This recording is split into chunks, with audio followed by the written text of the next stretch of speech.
শিক্ষার্থী বন্ধুরা, তোমরা জানো তোমাদের বোর্ড পরীক্ষার খুব নিকটবর্তী। তোমাদের কিন্তু প্রবেশপত্র বিতরণের তারিখ ঘোষণা এবং নতুন কিছু নিয়ম, সেই বিষয়ে আজকে আলোচনা করব। এটা কিন্তু দ্য ডেইলি ক্যাম্পাস আজকে জানিয়েছে। তো আসো আমরা দেখি শিক্ষা মন্ত্রণালয় থেকে কি জানানো হয়েছে।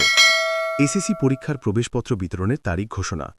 চলতি বছরের এসএসসি পরীক্ষার প্রবেশপত্র বা অ্যাডমিট কার্ড বিতরণের তারিখ চূড়ান্ত করেছে ঢাকা শিক্ষা বোর্ড। আগামী ৫ ও ৬ এপ্রিল কেন্দ্র সচিবদের মাঝে এই প্রবেশপত্র বিতরণ করা হবে। পরবর্তীতে কেন্দ্র সচিবরা তাদের আওতাধীন শিক্ষা প্রতিষ্ঠানগুলোর মাঝে ৭ এপ্রিল প্রবেশপত্র হস্তান্তর করবেন।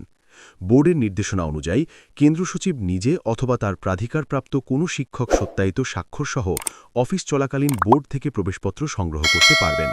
তবে কোনো অবস্থাতে শিক্ষক ব্যতীত অন্য কোনো ব্যক্তিকে প্রবেশপত্র গ্রহণের ক্ষমতা দেওয়া যাবে না।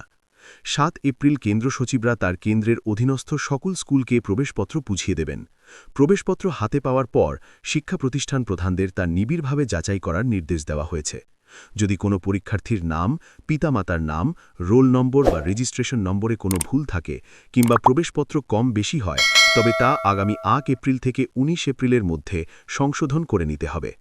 সংশোধনের জন্য নির্ধারিত ছক অনুযায়ী মাধ্যমিক শাখার উপপরীক্ষা নিয়ন্ত্রকের কাছে আবেদনপত্র জমা দিতে হবে। বিজ্ঞপ্তিতে সতর্ক করে বলা হয়েছে, এই সময়ের মধ্যে ভুল সংশোধন না করলে পরীক্ষায় কোনো জটিলতা তৈরি হলে সংশ্লিষ্ট শিক্ষা প্রতিষ্ঠান প্রধানই দায়ী থাকবেন। আবেদনপত্রে পরীক্ষার্থীর নাম, পিতা ও মাতার নাম, রোল ও রেজিস্ট্রেশন নম্বর, ভুলের বিবরণ এবং সঠিক তথ্যের স্পষ্ট উল্লেখ থাকতে হবে। সঙ্গে মতবিনিময় করবেন মন্ত্রী।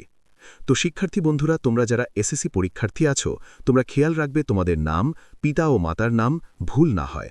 তোমরা সকলের সময়মতো তোমাদের প্রবেশপত্র সহ সকল কাগজপত্র সব বুঝে নিবে।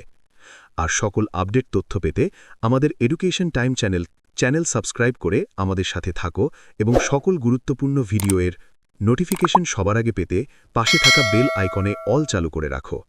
আর যারা সাবস্ক্রাইব করেছে তাদেরকে অনেক ধন্যবাদ, এবং তোমরা ভিডিওটা প্রচুর শেয়ার করে তোমার বন্ধুদের দেখার সুযোগ করে দাও এবং একটা লাইক দিয়ে তোমার ভালো একটা মন্তব্য আমাদেরকে কমেন্টের মাধ্যমে জানাও। আজকে এখানেই শেষ করছি। আবারও দেখা হবে নতুন কোনো গুরুত্বপূর্ণ ভিডিও নিয়ে। তোমরা সবাই ভালো থাকো। Thanks for watching.